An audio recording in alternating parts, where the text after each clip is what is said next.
आरक्षण को लेकर हम बहुत नाराज हो गए हैं साहब, बहुत नाराज हो गए हैं। मोदी सरकार को उखाड़ ही फेंकेंगे। जो कट्टर भाजपा के समर्थक इन्फ्लुएंसर थे और यूट्यूबर थे, वो भी लगातार जहर उगल रहे हैं। अब ये सरकार बर्दाश्त नहीं होती तो उखाड़ दीजिए, मगर चश्मा लगाकर दूर दूर तक देखिए कि हिंदुस्तान में कोई दूसरी पार्टी आरक्षण की समर्थक है क्या, और कोई दूसरी पार्टी सनातन की समर्थक है क्या। अब आप कहेंगे ये सनातन वनातन छोड़िए साहब, ये सनातन, अब आप तो धर्म की बात करने लगे। आपने हिंदू मुस्लिम में बांटकर ही तो हिंदुस्तान पर राज किया है। हिंदू मुस्लिम की बात मत कीजिए। चलो नहीं करते हैं हिंदू मुस्लिम की बात, सीरिया चलते हैं। धर्म के आधार पर महिलाओं को जंजीर में बांधकर पहले उनके साथ बलात्कार किए गए, फिर उन्हें बाजार में बेचा गया। इजराइल है ना, इजराइल के पास गाजा पट्टी है।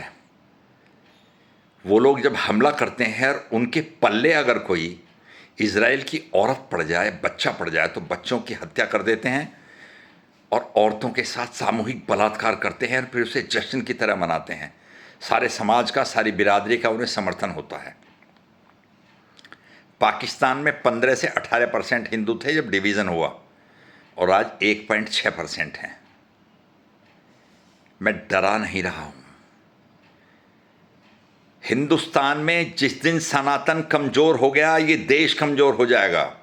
हिंदुस्तान में जिस दिन सनातन कमजोर हो गया, आपका अस्तित्व कमजोर हो जाएगा। हिंदुस्तान में जिस दिन सनातन कमजोर हो गया, उस दिन आपके पास केवल 2 रास्ते होंगे, या कन्वर्टेड हो जाओ या समुद्र में डूबकर मर जाओ। हिंदुस्तान में जिस दिन सनातन कमजोर होगा, उस दिन यहां नास्तिक, एथिस्ट नहीं आएगा, यहां नास्तिकतावाद नहीं आएगा। ये चीन नहीं है, ये भारत है। जिस दिन सनातन कमजोर होगा, उस दिन यहां इस्लाम आएगा, और जिस दिन इस्लाम आएगा,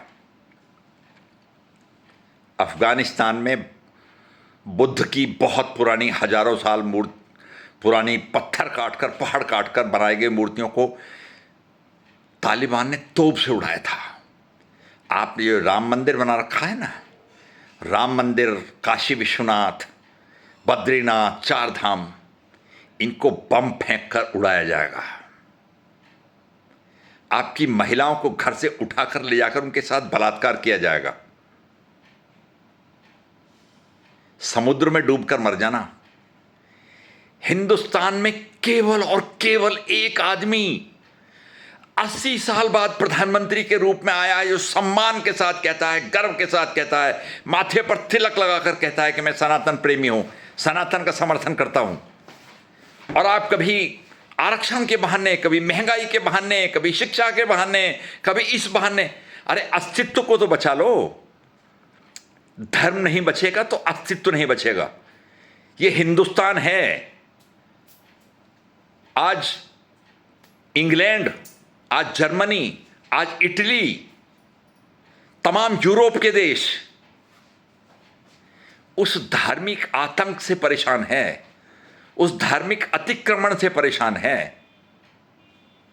फिर दोहराता हूं कि ये चीन और रशिया नहीं है, ये भारत है। जिस दिन सनातन खत्म होगा, जिस दिन हिंदुत्व कमजोर होगा, उस दिन इस्लाम आएगा, और आपके पास 2 रास्ते होंगे, या समुद्र में डूबकर मर जाओ या अंग विशेष को कटवाकर मुसलमान बन जाओ।